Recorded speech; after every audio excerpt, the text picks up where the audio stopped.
Hello students. तो मैं self पवन प्रसाद आप लोगों को अकाउंट का पेपर पढ़ाऊंगा। और जैसे कि आपको पता है बच्चे कि अभी बहुत प्रॉब्लम चल रहा है, इसलिए हम आप लोग मेरे साथ साथ सांख्यिकी का पेपर पढ़ेंगे। और जितना पढ़ाया जाता है बच्चे, आप वीडियो को बहुत ध्यान से सुनेंगे, समझेंगे।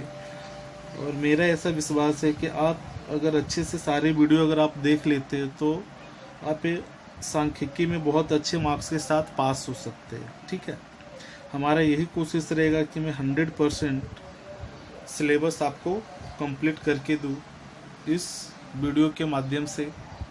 तो आज का जो हमारा क्लास रहेगा वो क्लास नंबर 1 है। ठीक है, आज का जो क्लास है, ये जो हम सांख्यिकी का वीडियो बनाने वाले हैं, ये फर्स्ट वीडियो हमारा रहेगा। ठीक है, ऐसे आपको बहुत सारे वीडियो मिलेंगे।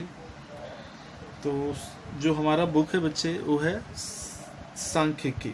ठीक है, हमारा जो बुक है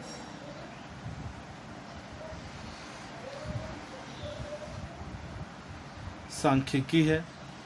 और ये जो सांख्यिकी की बुक्स है उसमें हम लोग, अब पहले तो आपको हम इंट्रोडक्शन आज थोड़ा बता देते बच्चे कि जो सांख्यिकी की बुक है 12th क्लास में, 12th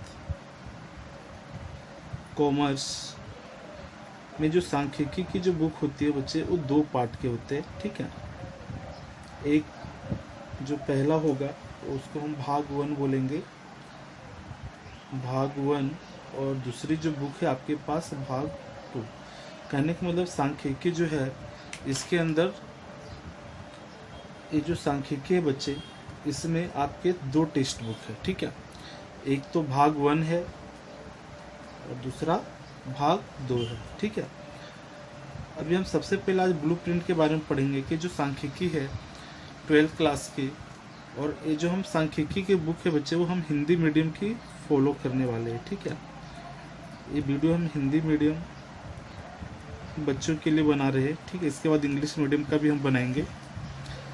तो सबसे पहले समझेंगे जो सांख्यिकी है बच्चे, उसमें 2 भाग है, भाग 1 और भाग 2। ठीक है, तो जो आपका बोर्ड एग्जाम होगा ना, ठीक है, बोर्ड एग्जाम में जो पेपर आते हैं आपके, वो टोटल 100 मार्क्स के आते हैं। पहली बात तो आप ध्यान रखें कि बोर्ड एग्जाम में ये दोनों पार्ट में से आपको 100 मार्क्स के पेपर पूछे जाते हैं।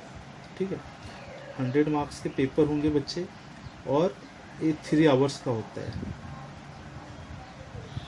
3 घंटे की पेपर होगी और 100 मार्क्स का क्वेश्चन आता है। तो सबसे पहले हम जानेंगे कि जो भाग 1 है, इसके अंदर जो चैप्टर है वो कौन कौन से है। तो इसमें मैं बता दूं कि इसमें आपके सिर्फ 4 चैप्टर है। ठीक है, कितने हैं? 4 लेसन है, फर्स्ट, सेकेंड, थर्ड, फोर्थ। ठीक, तो जो फर्स्ट चैप्टर है वो सूचकांक है। पहला जो चैप्टर है बच्चे, उसका नाम है सूचकांक। और इस चैप्टर में से बोर्ड एग्जाम में 12 मार्क्स का पूछा जाता है। ठीक है, ये 12 मार्क्स का चैप्टर है। उसी तरीके से जो आपका दूसरा चैप्टर है उसका नाम है रैखिक सहसंबंध। ठीक है, रैखिक सहसंबंध। ये जो चैप्टर है बच्चे, इसमें से भी बोर्ड एग्जाम में 12th मार्क्स के आएंगे। फिर नेक्स्ट जो थर्ड चैप्टर है उसका नाम है रैखिक नियत संबंध। ठीक है, रैखिक नियत संबंध। और इस चैप्टर में से भी आपको बोर्ड एग्जाम में 12 मार्क्स के क्वेश्चन पूछे जाते हैं। ठीक है, और लास्ट जो चैप्टर है बच्चे, वो सामयिक श्रेणी है, सामयिक श्रेणी। और बोर्ड एग्जाम में इसमें से भी 12 मार्क्स के पूछे जाते हैं। तो कहने का मतलब हुआ कि जो पार्ट 1 है यानी भाग 1, इसमें टोटल जो मार्क्स होंगे बच्चे, टोटल मार्क्स होंगे वो 48 है। ठीक है, 48 अंक ये पार्ट 1 में से बोर्ड एग्जाम में पूछे जाते हैं। और ये जो आपका भाग 2 है, उसमें से जो फर्स्ट चैप्टर है उसका नाम है संभावना। क्या नाम है बच्चे?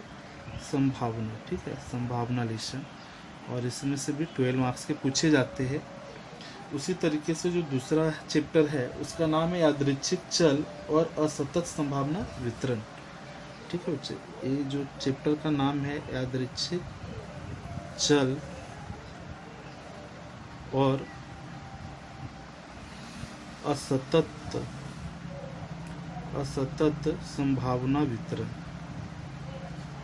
संभावना वितरण इस चैप्टर में से आपको 10 मार्क्स के पूछे जाते हैं। कितने मार्क्स के बच्चे? 10 मार्क्स, ठीक है।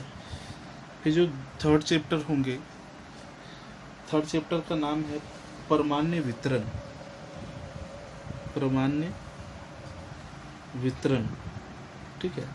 इसमें से भी आपके बोर्ड एग्जाम में 10 मार्क्स के आएंगे। फिर अब फोर्थ चैप्टर जिसका नाम है लक्ष्य, लक्ष्य है ना, और इसमें से भी 10 मार्क्स के पूछे जाते हैं। और जो लास्ट चैप्टर है बच्चे वो है विकलन। तो जो विकलन चैप्टर है ना, इसमें से भी बोर्ड एग्जाम में 10 मार्क्स के पूछे जाते हैं। तो कहने का मतलब है कि इसमें से टोटल ज़्यादा मार्क्स का पूछते हैं ना बच्चे। इसमें 52 मार्क्स के बोर्ड एग्जाम में आते हैं, 52 अंक इसमें से। इस तरीके से 48 प्लस 52 ये टोटल कितने हो गए? ये 100 मार्क्स हो गए, ठीक है।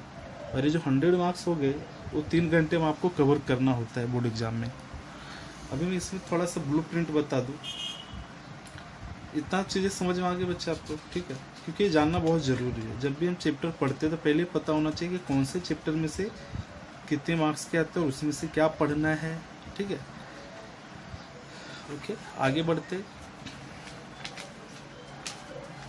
अभी हम आपको जो बता रहे हैं उस हिसाब से आपको क्या करना है बच्चे, थोड़ा सा प्रैक्टिस करना है।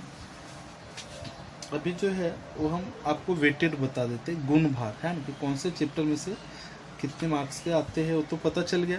अभी बोर्ड एग्जाम जो होता है वहाँ पे जो 100 मार्क्स का पेपर होगा, ठीक है। कितने मार्क्स के पेपर होंगे बच्चे? ये जो 100 मार्क्स का पेपर होता है 100 अंक का, इसमें से सबसे पहले तो याद रखना है कि आपके जो बोर्ड एग्जाम में सेक्शन होंगे ना, बोर्ड एग्जाम में सेक्शन पूछे जाते हैं। Section A, B, C, D, E और एफ। कहने का मतलब टोटल 6 सेक्शन आते हैं, ठीक है। बोर्ड एग्जाम में कितने सेक्शन आते हैं? 6। और इसमें जो क्वेश्चन होंगे वो भी आपको बता देते बच्चे, है ना। तो सबसे पहले क्वेश्चन कितने रहेंगे वो आपको पता मालूम होना चाहिए कि ए सेक्शन में कितने क्वेश्चन होंगे, और जो क्वेश्चन होंगे वो कितने मार्क्स के होंगे, ठीक है। और यहाँ पे टोटल कितने मार्क्स के होंगे, ठीक है। और मैं आपको टाइम भी देता हूँ बच्चे कि ये सेक्शन है ना कितने टाइम में आपका कंप्लीट हो जाना चाहिए, ये भी आपको पता होना चाहिए, ठीक है। ये सेक्शन कितने टाइम में होना चाहिए, क्योंकि जो बोर्ड एग्जाम में होता है वो 100 मार्क्स का जो पेपर आएगा ना वो सिर्फ 3 आवर्स का ही होता है ना। 3 घंटे के ही पेपर होते हैं। तो 3 घंटे का पेपर का मतलब हो गया कि 180 मिनट, ये आपको मान के चलना है कि इतने मिनट आपको मिलेंगे और आपको ये पूरे सेक्शन कंप्लीट करना है। बहुत सारे बच्चे क्या करते हैं कि एग्ज़ाम में पढ़ते तो सब है, लेकिन टाइम मैनेजमेंट नहीं होने के कारण क्या होता है कि उनका बोर्ड एग्जाम में पेपर छूट जाता है, फिर बाद में बहुत तकलीफ होती है बच्चे, है ना, ठीक है। तो यहाँ पे देखेंगे कि जो ए सेक्शन है, ए सेक्शन में टोटल क्वेश्चन जो आएंगे बच्चे वो 10 आएंगे। और ये जो क्वेश्चन होते हैं 1 मार्क्स के होते हैं। कितने मार्क्स के होते हैं? 1 मार्क्स का। इस तरीके से टोटल कितने हो जाएंगे? ये 10, टोटल 10 मार्क्स है। मतलब ए सेक्शन में टोटल 10 मार्क्स के पूछे जाते हैं, ठीक है। 10 क्वेश्चन आएंगे, एमसीक्यू वाला आएंगे जिसमें 4 ऑप्शन रहते हैं, है ना, और गुना 1 मतलब 1 अंक आएगा। टोटल 10 हो गए, ठीक है। अब होता है सर कितने टाइम में कंप्लीट हो जाना चाहिए, तो बच्चे ये इसका जो टाइम दिया है ना वो 18 मिनट्स है ना। ये 18 मिनट के अंदर कंप्लीट हो जाना चाहिए आपके, 18 मिनट में कंप्लीट हो जाना चाहिए, ये आप ध्यान रखेंगे, ठीक। इससे ज़्यादा टाइम नहीं जाना चाहिए, है ना। डी सेक्शन भी होता है, डी सेक्शन में भी आपके 10 क्वेश्चन होंगे और बच्चे ये भी 1 मार्क्स के पूछे जाते हैं और ये भी आपके टोटल 10 मार्क्स। तो एक्चुअली क्या होता है, लिखने वाला होता है, तो ये भी आप पकड़ के चलो 18 मिनट में आपके कंप्लीट हो जाना चाहिए। जो सी सेक्शन होगा उसके अंदर भी टोटल 10 क्वेश्चन ही पूछे जाते हैं, टोटल 10 क्वेश्चन, है ना।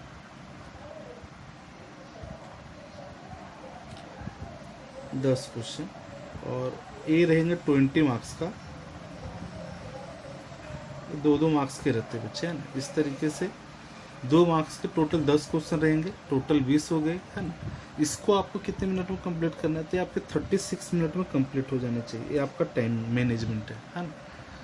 फिर डी है, डी सेक्शन जो होते हैं उसमें 8 क्वेश्चन पूछे जाते हैं, ठीक है, 8 क्वेश्चन, और ये 3 मार्क्स का आएंगे, तो ये हो जाएंगे 24, 8 3 24। ये जो डी सेक्शन में थे बच्चे, ये आपके 43 मिनट में कंप्लीट हो जाना चाहिए। कितने? 43 मिनट में, ठीक है। ई सेक्शन जो होते हैं इसमें सिर्फ 4 क्वेश्चन पूछे जाएंगे आपको, वो भी एक क्वेश्चन 4 मार्क्स का ही पूछे जाते हैं। तो कहने का मतलब ये टोटल हो गया 16 मार्क्स, है ना। ये जो 16 मार्क्स है ये आपके 29 मिनट्स में कंप्लीट हो जाने चाहिए, ठीक है। और ये जो लास्ट सेक्शन होते हैं बच्चे, इसमें भी आपके 4 क्वेश्चन पूछे जाएंगे, लेकिन इसमें एक क्वेश्चन जो होता है वो 5 मार्क्स का होता है, और ये आपके कितने हो जाएंगे, ये 20 हो जाएंगे, ठीक है, 20। और ये आपके 36 मिनट में कंप्लीट हो जाना चाहिए। ये एवरेज टाइमिंग है, ठीक है। ऐसा जरूर नहीं बच्चे कि 30 से, आप कम में भी कर सकते हैं ना, लेकिन एक एवरेज लिया गया कि इतना एटलीस्ट कंप्लीट होना ही चाहिए इतने मिनट में, है। तो इस तरीके से ये टोटल आपका, अगर मैं काउंट करूँ तो टोटल आपका बच्चे 180 मिनट हो जाएंगे, यानी 3 आवर्स, है ना। ये आपके टोटल अगर काउंट करो तो 100 मार्क्स हो गए, है ना, ये 100 अंक हो गया, 180 ये मिनट हो जाएगा, ठीक है। अगर मैं देखूँ तो सर टोटल क्वेश्चन कितने आएंगे बोर्ड एग्जाम में, तो टोटल क्वेश्चन जो होंगे वो 46 हो जाएंगे। कितने होंगे? 46। तो इस तरीके से आपको टाइम मैनेजमेंट पे ध्यान रखना है, ठीक है। ये इसलिए मैं बता रहा हूँ ताकि आप जब स्टैटिक्स का पेपर करें तो आपको इस पैटर्न के हिसाब से आपको प्रैक्टिस करना है, ठीक है। ओके बच्चे, तो ये फर्स्ट क्लास में मैंने आपको सिर्फ स्टैटिक्स के बारे में बताया कि आपको किस तरीके से एग्ज़ाम में पेपर मैनेज करके लिखना है और कौन से सेक्शन में कितना टाइम लेना है, ठीक है। ये आपका एक तरह से ब्लूप्रिंट हो गया, और इसमें हमने बताया कि कौन से चैप्टर में से कितने मार्क्स के आते हैं, ये भी आपने देख लिया।